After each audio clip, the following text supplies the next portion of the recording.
Halo, selamat pagi pemirsa, apa kabar Anda hari ini? Senang sekali kami dapat menjumpai Anda dalam Berita Papua. Saya Yuni Rumbaran bersama tim redaksi telah menyiapkan sejumlah berita menarik dan aktual untuk Anda. Berikut 3 berita utama kami.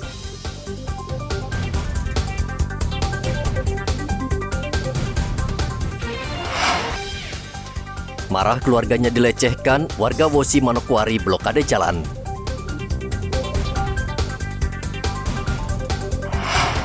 Gubernur Papua Lukas NMB kembali diperiksa dokter asal Singapura.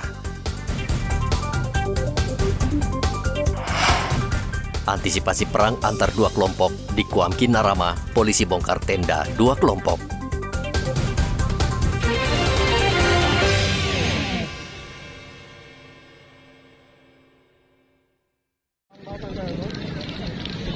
Warga di Jalan Wosi, Manokwari, Papua Barat memblokade serta membakar ban di tengah jalan. Sekelompok warga ini merupakan keluarga korban pelecehan seksual yang meminta pelaku diadili dan dihukum sesuai peraturan yang berlaku. Sementara pelaku saat ini sudah ditahan di Mapolres Manokwari. Akibat blokade jalan ini, arus lalu lintas di sepanjang Trikora Wosi menjadi macet. Bupati Manokwari dan polisi akhirnya turun tangan dan berunding dengan warga sehingga blokade akhirnya bisa dibuka. Akan diundang bersama-sama kepala suku dengan kepala suku untuk duduk berbicara sama-sama untuk penyelesaian terkait permasalahan yang menjadi sumber daripada kemalangan hari ini. Mereka halang ini kenapa? Karena ketidakpuasan atas dari korban tidak ada yang berempati kepada dari pelaku tidak ada yang berempati kepada korban. Kepala suku Ayamaru meminta polisi transparan dalam menyelidiki kasus ini serta menghukum pelaku seberat-beratnya karena perbuatan pelaku keterlaluan dan tidak pernah meminta maaf ke keluarga. Mereka sudah agak rasa toleransi karena yang pertama lingkungan yang mereka tinggal. Akhirnya mereka mendiamkan itu selama 3 hari supaya minta lagi yang bersangkutan harus bertanggung jawab. Ternyata dia tidak bertanggung jawab. Akhirnya sampai dia orang bawa ke rumah sakit. Dan untuk supaya mempercepat ini prosesnya harus diselesaikan, mereka ambil langkah seperti ini. Langkah turun ke jalan untuk ya, turun ke bawah. Orang sudah bakar ini reaksi dan mereka minta Pak Bupati harus turun sebagai keluarga dan juga sebagai pemerintah daerah karena ini juga keamanan. Sampai saat ini tidak ada anarkis ya buat tidak ada yang anarkis. Hanya palang jalan. Tidak ada yang fisik yang lain-lain juga sudah tidak ada. Karena kami kepala suku sudah turun, sudah bicara, itu sudah kita sudah. Artinya ini respon kekecewaan dari keluarga. Ya, itu kekecewaan dari masyarakat, itu makanya mereka melakukan kegiatan ini hanya untuk. Kasus pencabulan tersebut menimpa bocah SD di Manokwari. Pelaku tidak lain adalah pamannya sendiri yang berusia 20 tahun. Edi Musahidin melaporkan dari Manokwari, Papua Barat.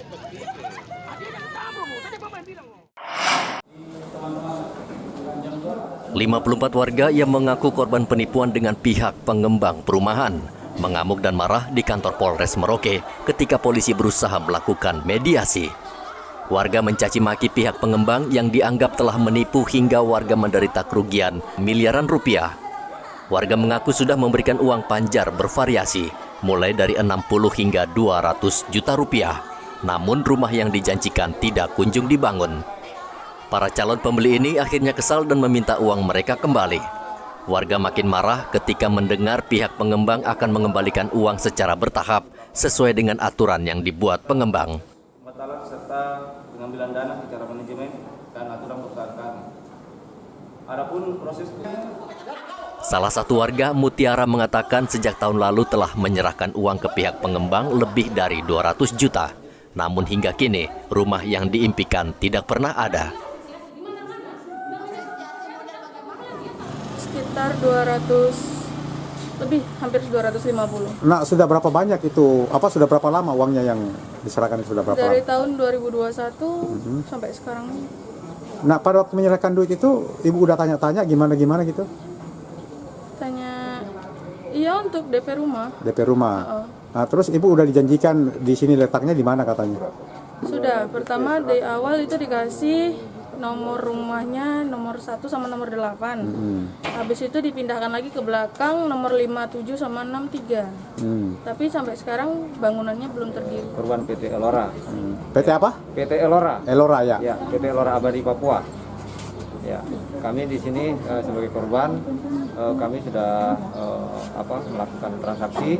Yang pertama, kita melakukan fee booking sebesar 5 juta itu di bulan Juni 2021. Kemudian kita bayar DP sebesar 100 juta itu di bulan Desember tahun 2021. Sesuai dengan perjanjian jual beli, kami melakukan transaksi untuk angsuran pertama sebesar Rp36.225.000 itu tepatnya di tanggal 30 Mei 2022. Nah sekarang total yang sudah diserahkan berapa duitnya? Rp141.225.000. Nah unitnya udah pernah dilihat belum? Sama sekali belum ada, belum nampak sama sekali. Rumah yang dijual bervariasi, untuk tipe 36 dijual seharga Rp200 juta. Namun perusahaan pengembang hingga kini belum juga membangun perumahan tersebut. Polres Merauke berjanji bila tidak ada niat baik dari pengembang untuk mengembalikan uang panjar, maka kasus ini akan dilanjutkan ke ranah hukum. Muhammad Ridwan melaporkan dari Merauke, Papua.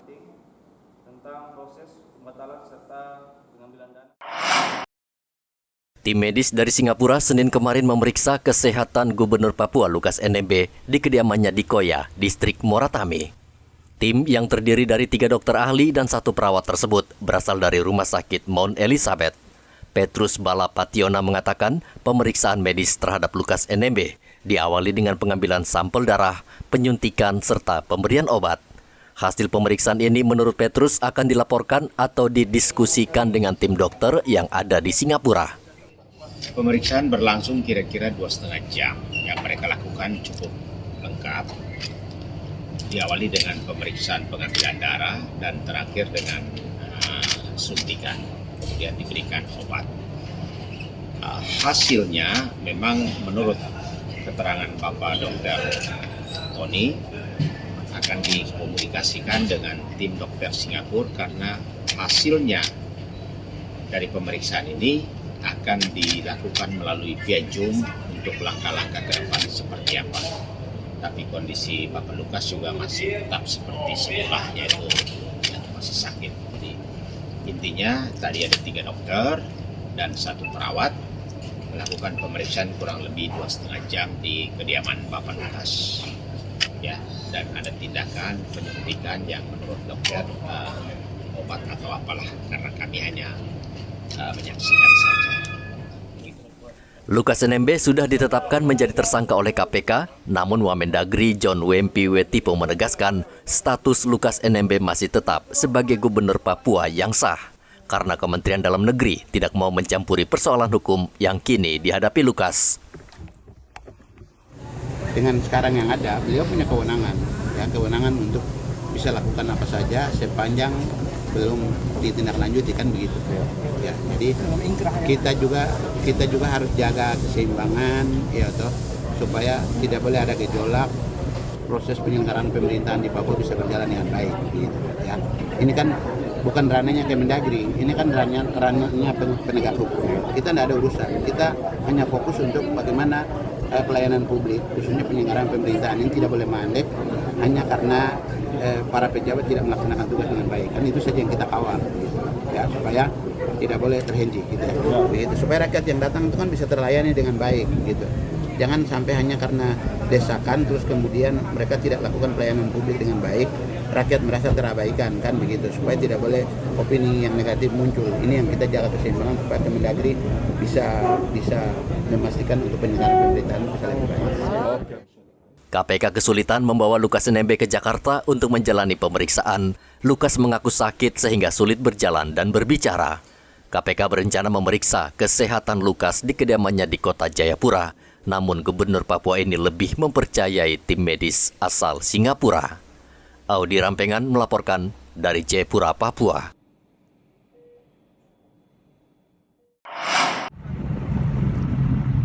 Tim SAR akhirnya menutup operasi pencarian terhadap seorang ABK kapal penangkap ikan bernama Sutrisno yang terjatuh dan hilang di lautan Kokonau, Kabupaten Mimika. Sesuai dengan prosedur tetap Basarnas, bila selama sepekan korban tidak ditemukan, tim SAR harus menghentikan pencarian. Tim SAR bersama nelayan sudah berusaha keras mencari korban, bahkan dengan memperluas areal pencarian hingga 130 nautical mil, namun hingga hari ke-7, korban tidak juga ditemukan. Hari ke-7 dan operasi SAR dinyatakan selesai dan operasi SAR akan diusulkan untuk ditutup. Untuk hasil pencarian hari ini nihil, kemudian total area yang di-cover adalah kurang lebih sekitar 130-an nautical mile square. Dan area pencarian dibagi menjadi 2 sektor, yaitu sektor yang pertama oleh RIB Basarnas sampai ke sepanjang pesisir pantai Kokonau, kemudian sektor kedua di-cover oleh kapal KM Agung Berkah Bahari 03. Untuk pencarian sendiri kami sudah melaksanakan e-broadcast ke seluruh kapal-kapal yang melintas, juga di sepanjang pesisir pantai dari Muara Pemako sampai ke Kokonau sudah kami menyampaikan kepada para nelayan jika menemukan tanda-tanda korban ditemukan, maka operasi SAR akan segera dibuka kembali untuk mengevakuasi jika korban ditemukan. Walaupun pencarian dihentikan, tim SAR akan terus memantau perkembangan dan informasi. Jika korban ditemukan nelayan, maka tim akan dikerahkan kembali untuk melakukan evakuasi. Dari Mimika, Papua, Igobat Momolin melaporkan.